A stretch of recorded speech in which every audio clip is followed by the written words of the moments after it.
Bonjour et bienvenue dans l'entretien RFI France 24 qui reçoit aujourd'hui M. Jules Alingueté, qui est le monsieur propre, le monsieur anticorruption de la République démocratique du Congo, le patron de l'IGF, l'Inspection générale des finances. Bonjour M. Alingueté. Bonjour Alain Foucault. Merci de nous recevoir. L'actualité en ce moment dans la presse internationale, c'est cette énorme enquête rendue publique par un ensemble de journalistes, une association de journalistes qui montre à quel point la République démocratique du Congo est pillée par ses cadres, par ses responsables.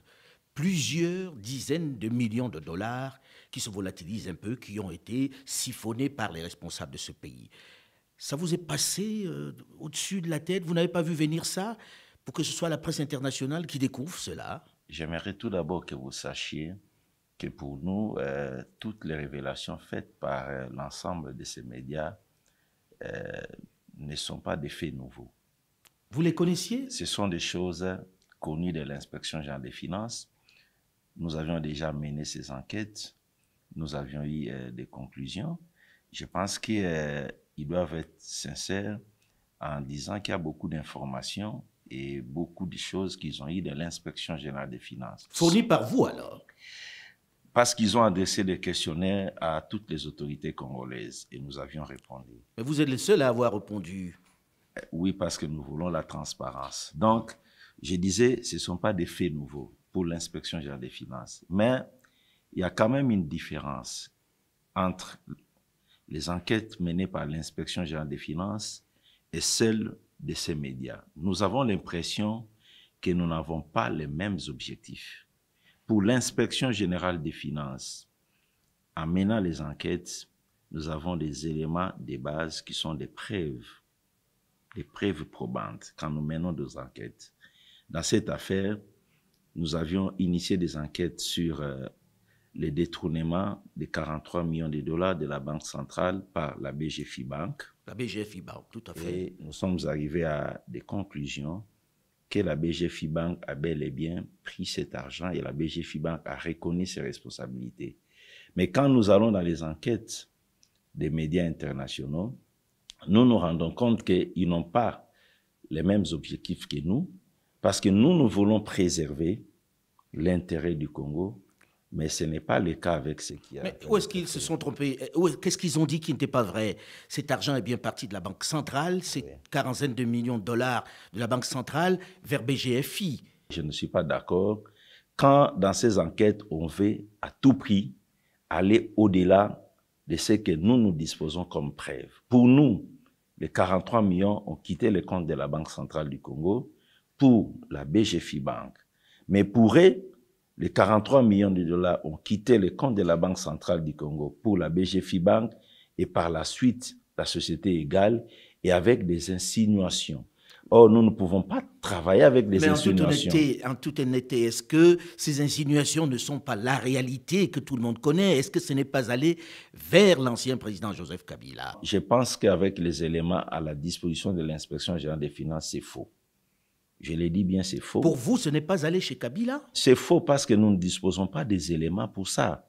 Les éléments à notre possession établis que la BGFI Bank a pris l'argent de la Banque centrale du Congo et a mis dans un compte appelé Égal. Mais quand vous regardez ces comptes, Égal, intitulé Égal, ce compte a été ouvert par la BGFI elle-même et ce compte est actionné par la BGFI elle-même. Donc, on a trouvé aucune trace de la société Égal. Qui relie à Joseph Kabila? On n'a trouvé aucune trace de la manipulation de ces comptes par la société Égal. Et de loin avec Joseph Kabila, de très loin. Donc pour nous, nous devons rester avec des éléments de preuve. La BGFI a pris 43 millions de dollars de la Banque centrale du Congo et la BGFI a reconnu cette responsabilité. Alors, tenter d'aller au-delà de ce que nous avons comme éléments pour glisser sur un terrain dont personne ne dispose. Est-ce que vous avez les mains libres à l'IGF? Parce qu'on a le sentiment, quand on vous entend, que vous êtes un peu lié, que vous ne voulez pas aller montrer du doigt clairement ce qui se passe. Non, je pense que c'est faux. Les chiffres sont là, les choses sont là, on les a vus, ces documents circulent. Nous avons totalement les mains libres. J'aimerais tout d'abord vous dire quel est l'objectif aujourd'hui poursuivi par l'Inspection générale des finances dans tout ce que nous sommes en train de faire. C'est que nous voulons que le Congo puisse c'est mettre sur une autre direction, la bonne cette fois-ci. La bonne gouvernance. Voilà pourquoi nous cherchons, dans tout ce que nous sommes en train de faire, d'assainir l'environnement économique de la RDC. Nous cherchons d'établir un tableau de valeurs dans la gestion publique. Nous cherchons à ce qu'il y ait amélioration du climat des affaires. Parce que dans une économie où il y a la corruption, où il y a les détournements, on est loin d'améliorer le climat des affaires. Nous voulons qu'il y ait l'amélioration du climat des affaires. Bref, l'implémentation de la bonne gouvernance. C'est ça, au fait, nos objectifs. Et nous avons les moyens pour ça. Vous avez vraiment les moyens pour le faire aujourd'hui? Oui, nous avons les moyens. En ce qui nous concerne, nous pensons les premiers moyens les plus importants, c'est une volonté politique. Et de ce point de vue-là, la volonté politique est manifeste et sans faille. Deuxièmement, pour arriver à tous ces objectifs, nous avons besoin de moyens en termes de ressources humaines. Et nous avons travaillé sur ces tableaux. Justement, j'allais vous poser la question. Quand on regarde la presse internationale qui vient enquêter sur ces énormes détournements, ces pillages des deniers de l'État, des ressources de l'État congolais, et on se dit, est-ce que vous avez les moyens d'enquêter? Est-ce que ces enquêtes ne sont pas au-dessus de vos moyens, c'est-à-dire en termes de ressources humaines? Nous avons des moyens, des capacités, des compétences. Vous savez, l'inspection générale des finances, on n'y entre pas comme dans tous les autres services publics. Chez nous, il y a des critères. On devient inspecteur des finances que sur concours. Mais c'est assez pointu, ces enquêtes, c'est pointu dans le domaine des finances, dans le domaine des mines. Il faut quand même avoir été... J'arrive. Oui. Nous sommes un corps de métier multidimensionnel. Donc, nous avons au sein de l'inspection générale des finances toutes les compétences pour mener les enquêtes. Quand nous sommes arrivés à la tête de l'inspection générale des finances, nous avions trouvé 60 inspecteurs disponibles.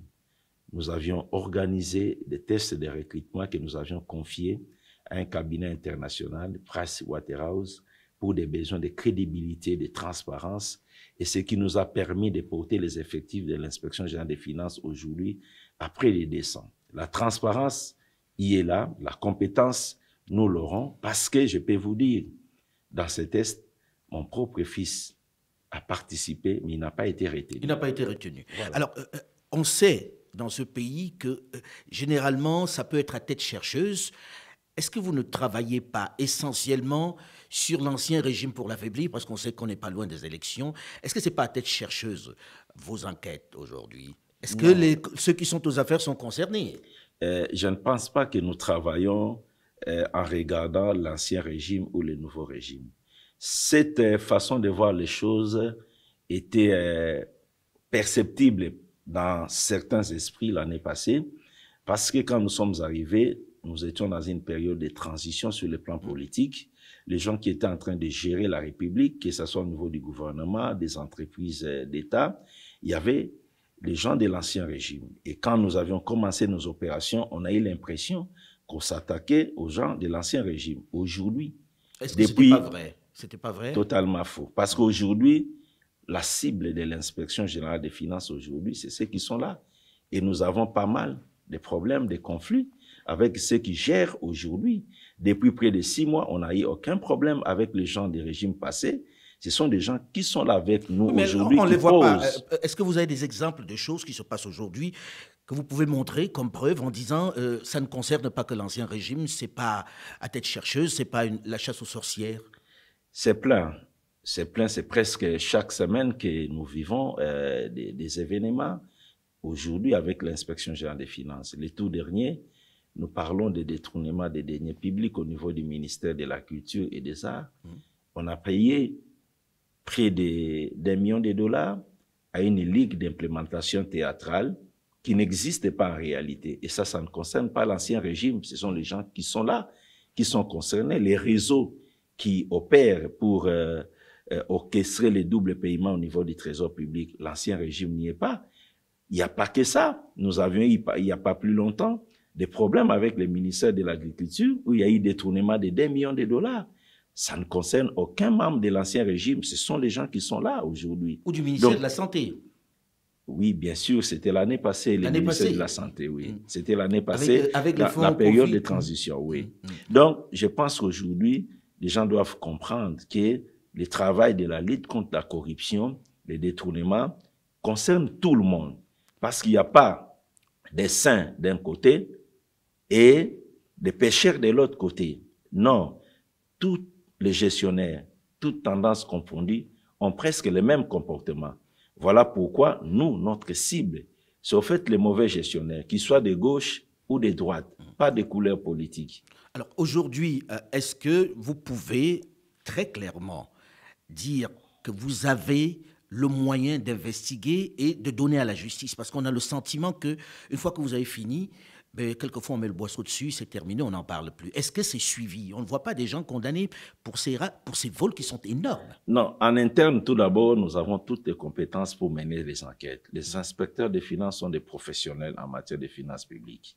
Nous faisons très bien ce travail en respectant les procédures et les normes internationales en matière de contrôle et en matière d'audit. Là, il n'y a pas de problème. Lorsque nous terminons nos enquêtes, nous envoyons directement à la justice, soit aux autorités administratives lorsqu'il faut prendre des sanctions administratives. Et là aussi, je peux vous rassurer que les choses avancent. Parce qu'au niveau des autorités administratives, il y a des sanctions qui sont prises. Il n'y a pas longtemps. Est-ce que c'est suivi par la justice? Parce que le grand public a envie de savoir à quel moment on condamne quelqu'un. On envoie les éléments au niveau des autorités administratives pour des sanctions, ou soit à la justice. Pas plus, il y a 1 ou 2 mois, je pense que nous avions fait des rapports sur la gestion du portefeuille de l'État. Le gouvernement, le chef de l'État, a fait une communication, il a demandé au gouvernement de prendre des mesures qui s'imposaient. Et vous êtes au courant, les mesures ont été prises. Sur le plan judiciaire, je peux vous affirmer que beaucoup de dossiers que nous envoyons à la justice congolaise avancent. Mais la justice a toute une procédure. Il faut aussi le comprendre. Les gens veulent assez que quand on envoie les dossiers aujourd'hui, demain vous avez un jugement. Non, il faut laisser la justice faire le travail. Quand Donc moi, vous n'avez pas de frustration par rapport à la justice, vous, lorsque vous donnez des dossiers qui sont quand même assez étoffés, que ben, ça traîne autant que les gens ne soient pas sanctionnés? Non, je n'ai pas de frustration. Et je peux vous dire, beaucoup de dossiers que j'ai envoyés au parquet général près la cour d'appel Gombe, et même le parquet général près la cour d'appel de Matete, Kinshasa, ces dossiers-là avancent. Et nous avons les résultats et nous voyons que la justice travaille. Est-ce que vous n'avez pas une frustration, M. Anigueté, que ce soit la presse internationale qui dévoile des choses, que ce soit la presse internationale qui enquête sur des choses aussi graves avec des sommes aussi importantes? Est-ce que ce n'est pas votre tâche d'abord? Non, j'en profite d'ailleurs pour dire, voilà l'intérêt pour l'inspection générale des finances de communiquer sur les conclusions de ces enquêtes. Parce que les gens ont l'impression que c'est la presse internationale qui est venue parler des problèmes des BGFI. Non, c'est faux. C'est un problème connu, c'est un problème qui a été traité par l'inspection générale des finances. C'est nous qui avions mené ces enquêtes, nous avions les résultats et nous avions transmis ça à la justice depuis le mois de mai 2021. Donc, si on avait fait une conférence de presse pour communiquer, je crois que ce que la presse internationale a fait serait un non-événement. Donc, pour nous, ce n'est pas un événement. Nous connaissons ces faits, nous avions enquêté, nous avons des conclusions, la justice congolaise est au courant. Moi, je voudrais en profiter pour demander au gouvernement congolais et à la justice de ne pas tomber dans les pièges de la presse internationale. Il n'y a que les rapports de l'inspection générale des finances qui a établi les faits avec preuve à l'appui que BGFI Bank a pris l'argent du trésor public et BGFI Bank a reconnu les faits. C'est ces rapports-là que la justice doit traiter. On ne peut pas traiter des éléments dont on est en train de suivre dans les réseaux sociaux, dont on n'a pas des éléments de preuve. Mais les documents sont publiés. Les documents sont publiés dans ces enquêtes-là, donc ils sont bien vrais. Je ne pense pas. Je ne pense pas parce que nous, on a eu à faire les mêmes enquêtes. Nous avons des éléments. Et si vous me posez la question aujourd'hui, pourquoi vous responsabilisez BGFI, je vous donne les éléments palpables. Et devant la justice, BGFI ne dira pas le contraire. Mais le reste, moi j'ai l'impression qu'on est dans les insinuations. On veut amener les problèmes sur un autre terrain. De cet entretien, j'ai envie de dire, est-ce qu'aujourd'hui, on peut dire que Joseph Kabila et son entourage ont siphonné les caisses de l'État ici en RDC? En gros, on arrive vraiment au terme de cette Non, entretien. vous parlez de l'ensemble. Mais moi, je dois rester dans les dossiers BGFI que j'ai enquêtés. Sur ces dossiers-là, je peux vous dire non. Personne ne dispose des preuves que ces fonds sont arrivés entre les mains de certaines personnes de l'entourage de Joseph Kabila, encore moins de Joseph Kabila.